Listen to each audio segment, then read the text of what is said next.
Olá, meu nome é Paulo. Meu nome é Yuri, com Y. Meu nome é Max Otto. No Script Card Model, a gente vai definir o Sprite Renderer como Sprite Renderer. Vamos criar um void público, que é o virar, que ele vai puxar a classe carta do script carta e vai definir o sprite para o Sprite Renderer, que vai ser o sprite da carta definida lá no script cartas, as cartas.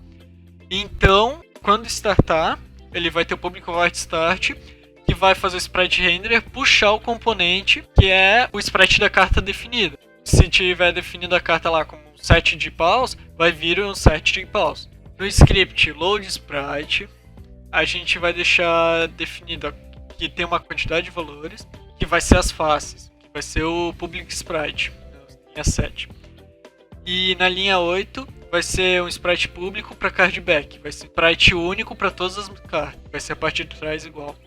No script cartas, nós vamos ter a classe carta.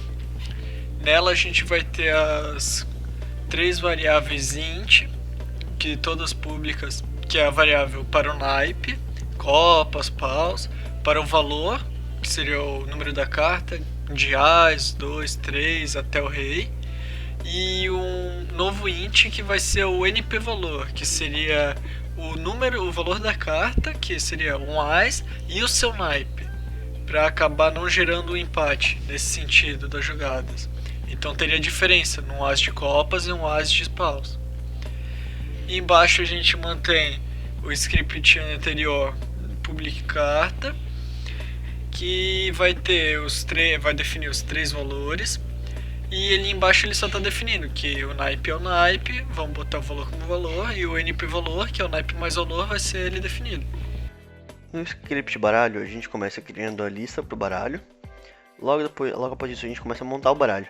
Usa uma função chamada monta baralho, que é composta pela lista e pelo load sprite, para carregar os sprites e juntar para formar a carta, né? Então, a gente tem esse int num sprite igual a 0 aqui, que vai ser utilizado mais para frente aqui embaixo, no nosso código de laços. Então, a gente tem um laço inicial que define os naipes das cartas, que vão de i igual a 1 a i menor ou igual a 4, que são todos os naipes possíveis que a gente tem no baralho comum.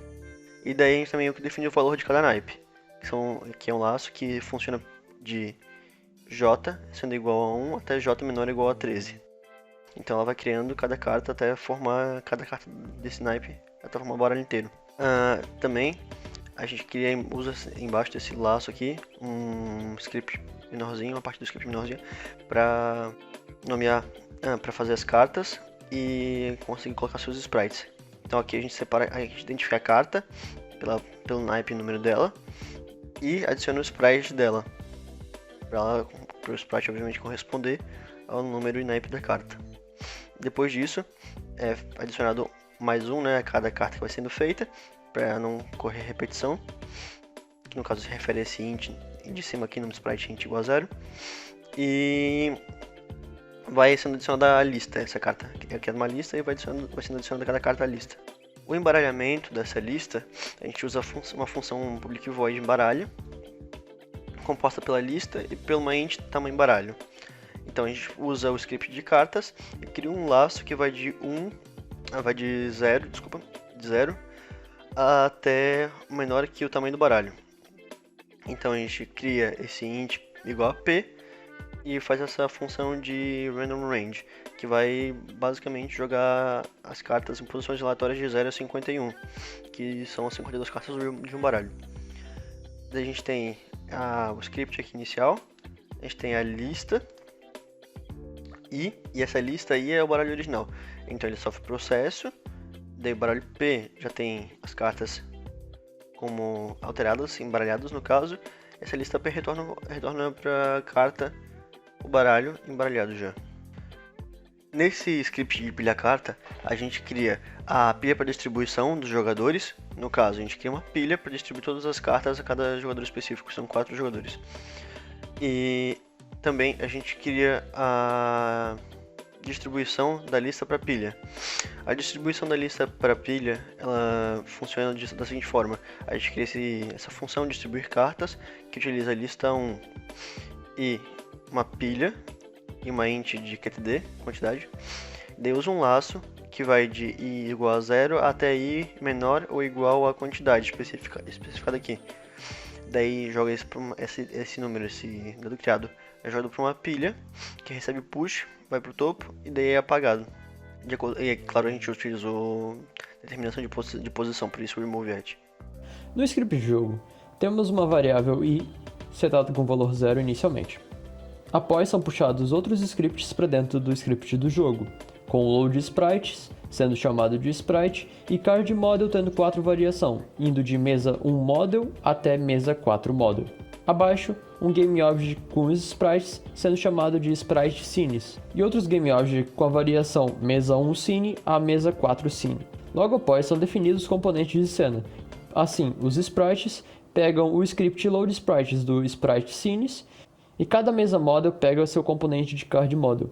Na linha 38 é criada uma pilha de cartas com o nome pilha, e da linha 42 à linha 46 são criadas classes locais utilizando os scripts de baralho e pilha cartas. O baralho com o nome de baralho e o pilha carta sendo utilizado para os 4 jogadores. Dentro do void start é chamado o define componente cena. Logo após, o monta baralho é utilizado na lista do baralho. Em sequência, o embaralha as 52 cartas contidas na lista.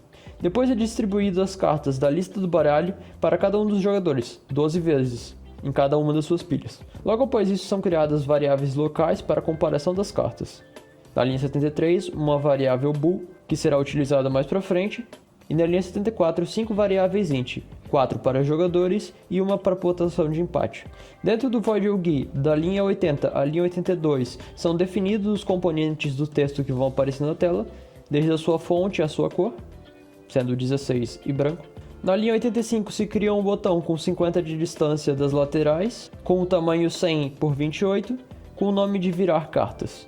Dentro dele, a carta do topo da pilha será igualada com a carta de dentro do script, de cada um dos jogadores. Em sequência, o virar será utilizado para virar cada uma das cartas da cena, assim dando um pop na pilha. Na linha 99, o int i será adicionado em mais um, e na linha 102 a pontuação agora será verdadeira.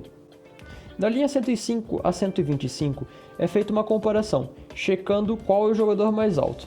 Se o jogador 1 for mais alto, a pontuação dele subirá em mais 1. Se for o jogador 2, será o do jogador 2.